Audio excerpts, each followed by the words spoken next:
अस्सलाम वालेकुम जी। बकरा ईद पे गोश्त खा खा के सबको हो जाती है बदहज़मी, इसीलिए मैं आप लोगों के लिए बहुत ही स्पेशल ड्रिंक लेकर आई हूँ। इसे पीने के बाद जितना मर्ज़ी गोश्त खाएं कोई मसला ही नहीं। इसको बनाने और स्टोर करने का तरीका भी शेयर करूँगी।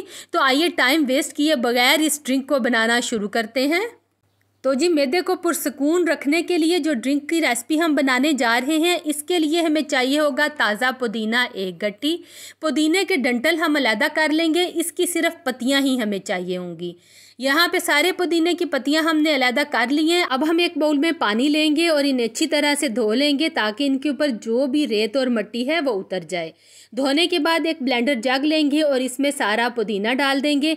अब हम इसमें डालेंगे काला नमक 1 चम्मच, इससे जायका भी बहुत अच्छा आएगा और साथ ही साथ ये मैदे के लिए भी बहुत ज़बरदस्त रहता है। चीनी डालेंगे 1 प्याली और इसमें ढेर सारी बर्फ़ डालेंगे। भाई बर्फ़ डालने से क्या होगा, पुदीने का कलर बहुत ही फ्रेश रहेगा। साथ ही हम इसमें 1 कप पानी डालेंगे और आधी चम्मच ज़ीरा डाल देंगे। ज़ीरे से क्या होगा, इसका फ्लेवर बहुत अच्छा आएगा। अब हम इसको अच्छी तरह से ब्लेंड कर लेते हैं। ब्लेंड करने के बाद अब हम इसको छान लेंगे। भाई जिस घर में बच्चे हों वहाँ पे कोई ना कोई चीज़ घुमी रहती है। मुझे अपनी बड़ी वाली छन्नी नहीं थी मिल रही, इसलिए मैंने ये छोटी ही ले ली है। इसमें अच्छी तरह से हम डाल के सारा इसका रस निकाल लेंगे। ये देखिए, अब ये जो बच गया पुदीना, इससे आप चटनी भी तैयार कर सकते हैं। अब हम एक खाली बोतल लेंगे और इसमें सारा अपना शरबत डाल देंगे और इसको 2 से 3 हफ्ते के लिए स्टोर कर लेंगे। मैं बोल तो ऐसे रही हूँ 2 से 3 हफ्ते, जैसे ये सारा आपका पड़ा ही रहना है। यकीन करें ये इतना ज़बरदस्त बनता है कि आपका फटाफट ही ख़त्म हो जाएगा।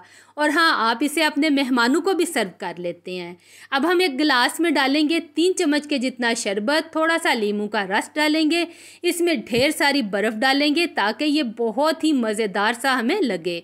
अब हम इसमें डालेंगे फ़िज़ी ड्रिंक। तो ये लें, यहाँ पे बहुत ही ज़बरदस्त सी ड्रिंक हमारी तैयार हो गई है। अब भाई जितना मर्ज़ी आप गोश्त खाएं कोई मसला ही नहीं। तो जी ये ड्रिंक पीने के बाद अब डॉक्टरों की तो होने वाली है छुट्टी, क्योंकि आपको डॉक्टर के पास जाने की ज़रूरत ही नहीं पड़ेगी। दुआओं में याद रखिएगा। वीडियो अच्छी लगे तो लाइक और शेयर कर दें। मुझे दीजिए इजाज़त। अल्लाह हाफिज़।